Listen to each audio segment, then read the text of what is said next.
పలాస జిల్లాని ప్రకటించి చివరి క్షణంలో తప్పించారు. ఇది చాలా దారుణంగా ఈ ప్రాంత ప్రజలు చాలా బాధపడుతున్నారు. ఇచ్చాపురం ప్రాంత ప్రజలైతేనేమి, టెక్కిలి ప్రాంత ప్రజలు గానీ, లేకపోతే పలాస, పాతపట్నం ప్రాంత ప్రజలకి మీరు నిజంగా తీరని అన్యాయం, ద్రోహం చేశారు. ఒక్క విషయం ఇక్కడ చెప్పాలి. విభజన ఆంధ్రప్రదేశ్‌లో 13 జిల్లాలు మనకుండేవి.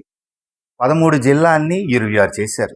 26 చేశాక కూటమి ప్రభుత్వం 5 జిల్లాలు ఖచ్చితంగా మళ్ళీ పెంచుతామన్నారు. ఈ పెంచిన 5 జిల్లాల్లో మొట్టమొదటి జిల్లా పలాస జిల్లా అన్నారు. మరి ఈరోజు ఆ 26 నుంచి 3 జిల్లాలను పెంచారు. 29 జిల్లాలు చేశారు. అంటే మన ప్రాంత ప్రజలు ఒకటి అర్థం చేసుకున్నారు. పాత 12 జిల్లాల్ని 28 జిల్లాలు చేశారు. పాత 12 జిల్లాల్ని 28 చేశారు. ఏంటి మీ ఉద్దేశం? మా శ్రీకాకుళం జిల్లాని అలాగే అట్టిపెట్టేశారు. ఏంటి అన్యాయం?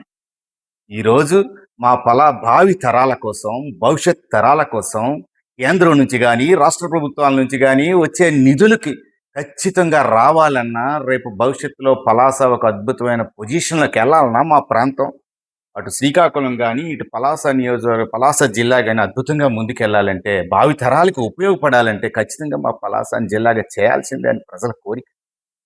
ఆల్రెడీ మీరు పలాస జిల్లాను ప్రకటించారు, చేసేసారే అనుకున్నారు ఇక్కడ ప్రాంత ప్రజలు. అసలు అన్యాయం ఇది.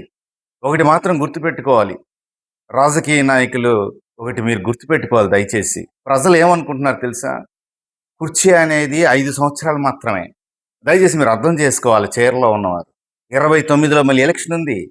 నిజంగా ఇచ్చాపురం, పలాస ప్రాంత ప్రజలు ఏ రకమైనటువంటి తిరుగుబాటు చేస్తారనేది మీరు చవి చూస్తారు రేపు 29 ఎలక్షన్స్లో. ఖచ్చితంగా పలాస జిల్లాని ప్రకటించాలని మేము వినయపూర్వకంగా కోరుకుంటున్నాం. లేని ఎడల మీరు రేపు నిర్ణయం ప్రజలు ఏమిస్తారనేది ఇప్పుడు స్పష్టంగా కనిపిస్తుంది. నేను చాలా ప్రాంతాలు తిరిగాను. ప్రతి ప్రాంతంలో కూడా యువత, వ్యాపారస్తులు, కార్మిక, కర్షక, వర్తక సంఘాలందరూ కూడా ముక్త కంఠంతో చెప్తున్నారు, సార్ మాకు పలాస జిల్లా వస్తే చాలా బాగుంటుందండి, ఇది అన్యాయం అండి అనేది. ఎవరు ఆపారు, ఎందుకు ఆపారు అనేది కూడా వాళ్ళు చెప్తున్నారు. పేర్లు చెప్పలేం, ప్రజలకి స్పష్టంగా తెలిసింది. ఈ విషయాలు ఇవేమీ ఇన్నాళ్ళ కాదు. సోషల్ మీడియా ఉంది, ప్రపంచం, మనం ఏం మాట్లాడుతున్నాము, ఏం చేస్తున్నాము అనేది ప్రజలు మనకన్నా తెలివైన వాళ్ళు. ఏమనుకుంటున్నారు, మేము గెలిచేసాం కదా, మాకు ఏం జరుగుతుందో మాకు ఏం పట్టించుకోరలే అని. ఖచ్చితంగా 29లో పలాస జిల్లా ఇవ్వకపోవడం వల్ల జరిగే నష్టాన్ని, ప్రజా తిరుగుబాటుని మీరు చూస్తారని